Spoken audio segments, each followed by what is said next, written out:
Nandiguro talaga ako dito mangalot para mayroon akong mahamulo. Nanguha pala ako ngayon ng buntongin sa mga orasya na ito para himuon ito pakataya ng mga panghamulo. Sobrang kapoy talaga na akin dito dahil malayo yung aking kinuhaan itong mga buntongin. Kaya sumulod muna ako ng aming balay dahil inom ako ng tubig dahil sa sobrang uhaw na. Pagkatapos nakin uminom ng tubigin ay gumas naman ako dahil sisimulan ko na ang aking mga gimbuhaton ngayon. Hindi na talaga ako dito nagpalangay-langay sa aking mga bubuhatin ngayon dahil sobrang init-init na at nakauuga na talaga ng agtang. At ito pala ngayon ang mga buntongin na aking ipang-ugbak ngayon ay hindi pala, ipang-tusok pala. At ito ngayon ang aking totokora ng buntongin. Para ito ay kanyang makatayan. Yan pala yan ang isa, duha, kanidayon ang ikatulo. Ito dayon ang ika-opat.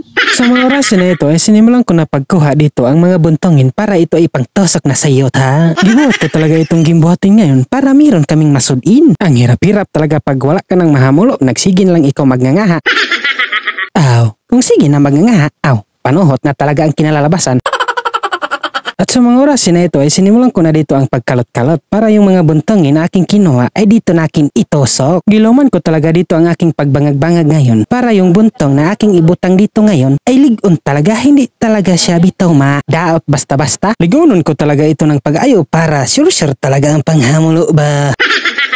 Pagkatapos nakin mapatindog ang isa ka buntongin ay dito naman ngayon ko magkalot-kalot para maatbangan yung buntongin na aking ipinatindog kanina. Ang plano sana nakin dito ay yung mga utanin na aking ipakatay ay tagsaan sana ng mga buntongin pero hindi na lang baka mahago-hago pa ako Ang init-init din kasi kaya nag-bright idea lang ako. Palagyan ko na lang ito lang mga pisiin para yung mga utanin na aking ipakatay ay doon na lang siya bita magsubay-subay para kumatay. Siya nga pala, ang mga utanin na pala ngayon ang aking ipakatay ay ginyan ito ng string bench.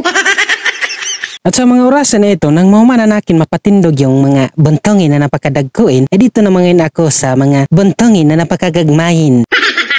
Mga gagmay ang aking binutang dito ng mga buntongin, kaya ang mga string beans dito ay mga bibi pa, mga gagmatoy pa ba? At ang moment na ito na kayo ang kanyang porma. Tiyaw mo ka na, Grabe talaga ang aking dot-dot dito para ligon talaga. Ito naman ngayon ang aking bubuhatin. Ang mga buntongin na ito ay lalagyan ko ito ng PC, gikan doon at padulong dito. Tinarong ko talaga dito ang aking pagbutang ng PC. Hinugot ko talaga para hindi talaga makabuhi. Kung hindi nakin ito hugutin, baka mawangwang ba? At yung mga string beans na magkatay dito ay baka malaglag lang. Napakawala na talagang nadi. Inatiman ko talaga ito dahil ang hirap-hirap talaga pag walang sudin. Meron kasing mga panahon na wala na talagang madaw-daw ba? Busa, atimanin natin itong string beans para mirong mahamlo. At ang matapos na ako dito, ito na ngayon ang kanyang mga pormahan. Tanawin nyo to. Akin talaga itong liniligon para hindi talaga ito mabongkag.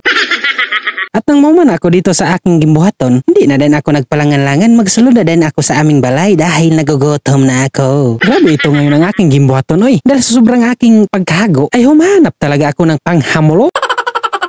Tanawin nyo naman yun ang aking sanina, nabasa-basa talaga ito ng singot. Sa mga oras na ito ay nagchilaks-chilaks muna ako dito dahil sobrang kapoy-kapoy na talaga. Nagpapalipas muna ako dito ng mga ilang minuto para manghamulo na dahil pagkahuman. Nang makachilaks na ako ay dito na din ako dito sa aming abuhan at nakita ko dito ang sudin na hindi ko ito alam kung ano kaya ang pangalan. Basta sinabawan, okay na yan. Ibinutang ko na din ito sa aking pagkain dahil paghahamuloon ko na ito ngayon. Grabe ang lami-lami talaga nito. Mukha talaga siyang sudin. At dito na nagtatapos ang ating video. Bye-bye!